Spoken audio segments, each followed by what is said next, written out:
कल्पना कीजिए, आप एक रसीला बर्गर खा रहे हैं, लेकिन ये किसी फार्म से नहीं बल्कि एक लैब से आया है। सुनने में थोड़ा साइंस फिक्शन लगेगा, लेकिन लैब में उगाया गया मांस, जिसे कल्चर्ड मीट भी कहते हैं, अब हकीकत बनने वाला है।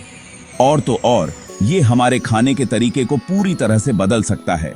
दुनिया की आबादी बढ़ रही है और मांस की डिमांड भी बढ़ रही है। ऐसे में हमें यह सोचना होगा कि खाने का प्रोडक्शन हमारे एनवायरनमेंट और जानवरों पर क्या असर डाल रहा है। लैब में उगाया गया मांस एक अच्छा सॉल्यूशन हो सकता है, क्योंकि ये एनवायरनमेंट, जानवरों और हमारी सेहत के बीच बैलेंस बनाता है। जैसा कि नाम से ही पता चलता है, लैब में उगाया गया मांस एक लैबोरेटरी में जानवरों के सेल्स से बनाया जाता है।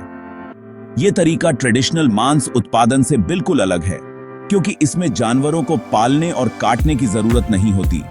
वैज्ञानिक जानवर से बस एक छोटा सा सेल सैंपल लेते हैं और उसे लैब में पोषक तत्वों से भरपूर जगह पर रख देते हैं। ये सेल्स उसी तरह बढ़ते और विभाजित होते हैं जैसे वो किसी जानवर के शरीर में करते हैं। धीरे धीरे ये मसल टिश्यूज बनाते हैं, जिनका स्ट्रक्चर, टेक्सचर और टेस्ट बिल्कुल असली मांस जैसा होता है। लैब में उगाया गया मांस बनाने का साइंस थोड़ा कॉम्प्लिकेटेड जरूर है, लेकिन बहुत इंटरेस्टिंग भी है। ये एक ऐसी प्रक्रिया है जो भविष्य में हमारे खाने के तरीके को बदल सकती है। ये टिश्यू इंजीनियरिंग और सेल एग्रीकल्चर के सिद्धांतों पर आधारित है, जो विज्ञान की दो उभरती हुई शाखाएं हैं, जहां सेल्स को एक कंट्रोल्ड एनवायरनमेंट में बढ़ने और विभाजित होने के लिए प्रेरित किया जाता है। इस प्रक्रिया में सेल्स को एक विशेष प्रकार के बायोरिएक्टर में रखा जाता है। सबसे पहले एक जानवर से, आमतौर पर गाय, मुर्गी या सुअर से, एक छोटा सा सेल सैंपल लिया जाता है। यह सैंपल बहुत ही छोटा होता है और जानवर को कोई नुकसान नहीं पहुंचाता। इस सैंपल में मायोसैटेलाइट सेल्स होते हैं, जो मसल टिश्यूज के ग्रोथ और रिपेयर के लिए जिम्मेदार होते हैं। ये सेल्स बहुत ही महत्वपूर्ण होते हैं, क्योंकि ये मांस के निर्माण की प्रक्रिया को शुरू करते हैं। ये सेल्स एक प्रकार के स्टेम सेल्स होते हैं, जो विशेष रूप से मसल टिश्यू को रीजनरेट करने की क्षमता रखते हैं। इन सेल्स को फिर एक खास तरह के ग्रोथ मीडियम में रखा जाता है, जो पोषक तत्वों, शुगर्स, अमीनो एसिड्स, लिपिड्स और ग्रोथ फैक्टर्स से भरपूर होता है। ये मीडियम सेल्स को जिंदा रहने और तेजी से बढ़ने में मदद करता है। ये ग्रोथ मीडियम सेल्स को आवश्यक ऊर्जा और बिल्डिंग ब्लॉक्स प्रदान करता है, जिससे वे विभाजित होकर नए सेल्स बना सकें। ये सभी चीजें सेल्स को जिंदा रहने और बढ़ने में मदद करती हैं। इस प्रक्रिया के दौरान सेल्स धीरे धीरे मांस के छोटे छोटे टुकड़ों में बदल जाते हैं, जो बाद में एकत्रित करके खाने योग्य मांस में परिवर्तित किए जाते हैं। इस तरह से लैब में उगाया गया मांस न केवल पर्यावरण के लिए बेहतर है, बल्कि यह नैतिक दृष्टिकोण से भी एक महत्वपूर्ण कदम है। पारंपरिक तरीके से मांस उत्पादन का एनवायरनमेंट पर बहुत बुरा असर पड़ता है। यह न केवल हमारे पर्यावरण को नुकसान पहुंचाता है, बल्कि हमारे स्वास्थ्य पर भी नकारात्मक प्रभाव डालता है। ग्रीन हाउस गैस उत्सर्जन, भूमि उपयोग, जल प्रदूषण और जंगलों की कटाई, इन सब में पशुधन उद्योग का बहुत बड़ा हाथ है। पशुधन उद्योग के कारण जंगलों की कटाई होती है, जिससे वन्य जीवों का आवास नष्ट हो जाता है और जैव विविधता को खतरा होता है। लैब में उगाया गया मांस एक अच्छा सॉल्यूशन हो सकता है, जो एनवायरनमेंट पर कम असर डाले और एक सस्टेनेबल फूड सिस्टम बनाने में मदद करे। यह मांस पारंपरिक मांस की तुलना में अधिक एथिकल और ह्यूमेन है, क्योंकि इसमें जानवरों को मारने की आवश्यकता नहीं होती। स्टडीज से पता चला है कि लैब में उगाया गया मांस ट्रेडिशनल मांस की तुलना में ग्रीन हाउस गैस उत्सर्जन को 90% तक कम कर सकता है। इसके अलावा यह मांस उत्पादन के लिए कम भूमि और पानी का उपयोग करता है, जिससे प्राकृतिक संसाधनों की बचत होती है। ऐसा इसलिए क्योंकि लैब में उगाया गया मांस बनाने के लिए जानवरों को पालने की जरूरत नहीं पड़ती, जिससे मीथेन गैस का उत्सर्जन कम होता है, जो एक हार्मफुल ग्रीन हाउस गैस है। मीथेन गैस का उत्सर्जन कम होने से ग्लोबल वार्मिंग की समस्या को भी कम किया जा सकता है। इस प्रकार लैब में उगाया गया मांस एक सस्टेनेबल और एनवायरमेंटली फ्रेंडली विकल्प है। जैसे जैसे लैब में उगाया गया मांस पॉपुलर हो रहा है, वैसे वैसे इसके हेल्थ और सेफ्टी को लेकर भी चिंताएं बढ़ रही हैं।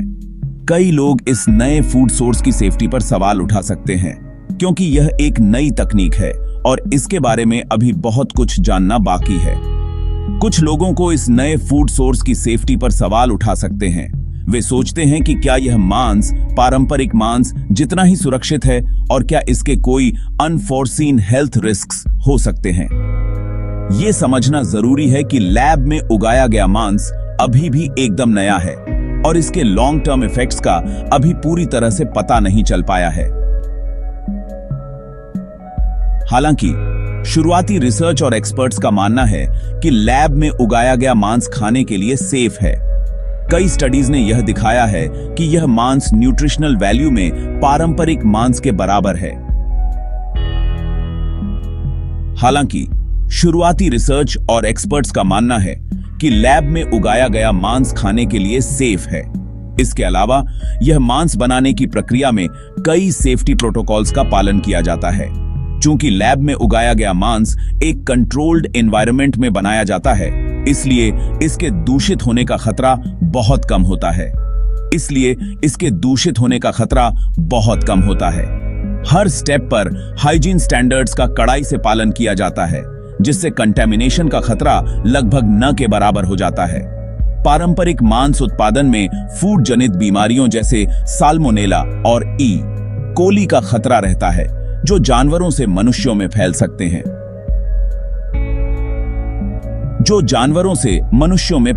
हैं। इसके अलावा पारंपरिक मांस उत्पादन में एंटीबायोटिक्स और हार्मोन्स का उपयोग भी किया जाता है, जो मानव स्वास्थ्य के लिए हानिकारक हो सकते हैं। लेकिन लैब में उगाया गया मांस बनाने में जानवर शामिल नहीं होते, इसलिए ये खतरा नहीं रहता। इसके अलावा लैब में उगाए गए मांस में एंटीबायोटिक्स और हार्मोन्स का उपयोग नहीं किया जाता, जिससे यह और भी सुरक्षित हो जाता है। अभी के लिए लैब में उगाया गया मांस ज्यादा महंगा होने की वजह से कॉमन नहीं हो पाया है, लेकिन इसमें बहुत पोटेंशियल है। जैसे जैसे टेक्नोलॉजी आगे बढ़ेगी और प्रोडक्शन बढ़ेगा, लैब में उगाए गए मांस की कीमत कम होने की उम्मीद है। पिछले कुछ सालों में उत्पादन लागत में काफी कमी आई है। पहले इसकी कीमत $3,25,000 प्रति पाउंड थी, जो अब घटकर लगभग $9 प्रति पाउंड रह गई है। जैसे जैसे रिसर्च और विकास होता रहेगा, ऐसी उम्मीद है कि जल्द ही लैब में उगाया गया मांस की कीमत ट्रेडिशनल मांस के बराबर या उससे भी कम हो जाएगी। लैब में उगाए गए मांस का सबसे अच्छा पहलू है इसका जानवरों के प्रति नैतिक होना। पारंपरिक मांस उत्पादन में अक्सर ऐसे तरीके इस्तेमाल किए जाते हैं जिससे जानवरों को बहुत कष्ट होता है। हर साल करोड़ों जानवरों को छोटी जगहों में बंद रखा जाता है, उनके साथ दुर्व्यवहार किया जाता है और फिर मार दिया जाता है। ऐसे में लैब में उगाया गया मांस एक अच्छा विकल्प है, क्योंकि इसमें किसी भी जानवर को नुकसान नहीं पहुंचता। लैब में उगाया गया मांस एक ऐसे सस्टेनेबल फूड सिस्टम की दिशा में एक बड़ा कदम है जो जानवरों के प्रति दयालु हो। हालांकि लैब में उगाया गया मांस एक अच्छा सॉल्यूशन है, लेकिन कुछ चुनौतियां भी हैं। सबसे बड़ी चुनौती है लोगों को ये अपनाने के लिए तैयार करना। बहुत से लोगों को लैब में उगाए गए मांस के बारे में पता नहीं होगा और वो इसे खाने से हिचकिचा सकते हैं। लोगों को यह बताना जरूरी है कि लैब में उगाया गया मांस असली मांस जैसा ही होता है, बस इसे बनाने का तरीका अलग होता है। लोगों को इसके बारे में जागरूक करना होगा और उन्हें इसके फायदे बताने होंगे। भविष्य में लैब में उगाया गया मांस पूरी दुनिया में खाने के तरीके को पूरी तरह से बदल सकता है। जैसे जैसे टेक्नोलॉजी और बेहतर होगी और लोगों को इसके बारे में पता चलेगा, लैब में उगाया गया मांस हमारी जिंदगी का हिस्सा बन सकता है।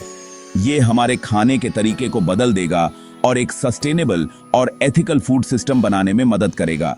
सोचिए, एक ऐसी दुनिया जहां हम अपने पसंद का खाना बिना किसी जानवर को नुकसान पहुंचाए खा सकें। अंत में लैब में उगाया गया मांस एक बहुत अच्छा सॉल्यूशन है, खासकर ऐसे समय में जब दुनिया की आबादी बेअरच रही है और हमें सस्टेनेबल तरीके से खाना बनाने की जरूरत है। ये एनवायरनमेंट को बचाने, जानवरों की रक्षा करने और लोगों को हेल्थी रखने में मदद कर सकता है। हमें इस नए फूड की खोज करते रहना चाहिए और ऐसे सॉल्यूशंस का समर्थन करना चाहिए जो हमारे प्लैनेट और यहाँ रहने वाले सभी लोगों के लिए एक बेहतर और सस्टेनेबल भविष्य बना सकें।